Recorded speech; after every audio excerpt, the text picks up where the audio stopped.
Hi, I'm Dr. Doug Graham, the author of the 80-10-10 Diet, and I'd like to give you a brief overview of what that's about. The concept of 80-10-10 is a relatively simple one.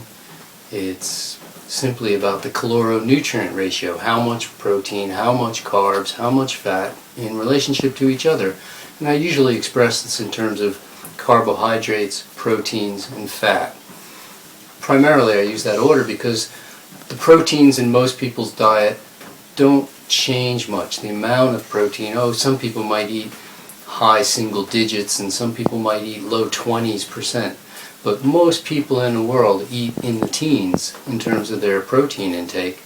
And so I use this number as the fulcrum because it's carbohydrate and fat intakes that really can vary dramatically from diet approach to diet approach. What I noticed both in my schooling as a nutritionist and as a doctor, but also out in private practice and in my research looking at what people did in the world of sports nutrition, was that the higher the carbohydrate intake, the better people seem to do health-wise.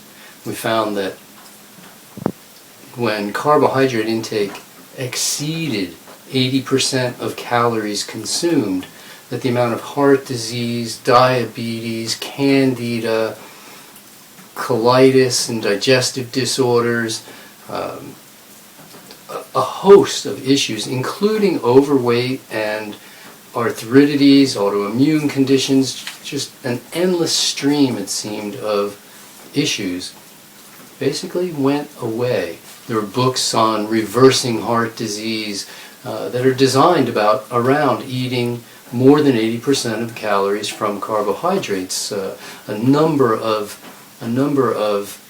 health retreats and health professionals created their program where they reduce fat intake down into the single digits and allow carbohydrate intake to go up into the 80s, leaving protein basically unmentioned.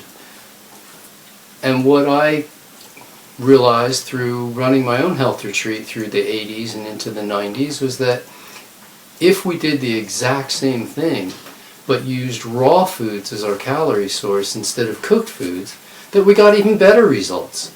And so I ended up with proposing the 80-10-10 diet, which is simply a diet where more than 80% of your calories come from carbohydrates and fewer than 10% from protein or fat. In terms of the results that we tend to expect on 80-10-10, people pretty much unanimously tell us that they start thinking more clearly, they have more energy, their health conditions resolve, they drop weight if they have weight to lose, and they have the energy to do the strength exercises required to gain weight should they so desire.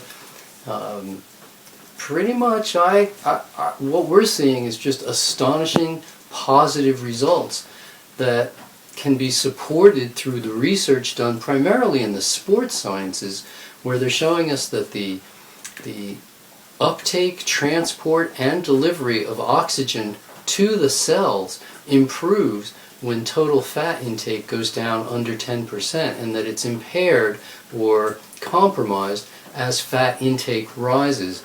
Not how fat you are, but how much fat is actually in your food every day. What percentage of total calories is in your food? Where the average American is eating about somewhere in the 40% of their calories from fat. The average raw fooder is eating between 60 to 80% of their calories from fat, primarily on a diet of fat and grass, condiments, and supplements. If they shun fruit, they've got no carbohydrate source, and then they start going to refined carbohydrates or sweeteners to add to their otherwise fat and grass fare. It's not a program that tends to work, hence we've seen a host of raw fooders come out in the last few years saying that in fact they couldn't stay raw or they couldn't stay vegan. And they didn't usually say it that way. They usually say, well, we had to go, body needed something. What it needed was what they weren't getting. What I'm finding is that when people go on 80-10-10, not only can they sustain it, but their health improves and they don't want to go anywhere else. And so we're seeing 80-10-10 becoming the largest growing and fastest growing segment of the raw food population because people do it and they stick with it. But the sports scientists show us that the uptake, transport, and delivery of carbohydrates improves as fat intake goes down. And so we can relate this uptake and transport and delivery of oxygen and carbohydrates to sports performance. We know that if you can't get enough oxygen to the cells, they have a tendency towards going carcinogenous. The cancers can develop. We've seen that if you can't get the carbohydrates out of your bloodstream, that then you're tending towards diabetes. If there's too much fat in the bloodstream, you're tending towards heart diseases. It just didn't seem to matter. The research has come out again and again and again supportive of 80-10-10.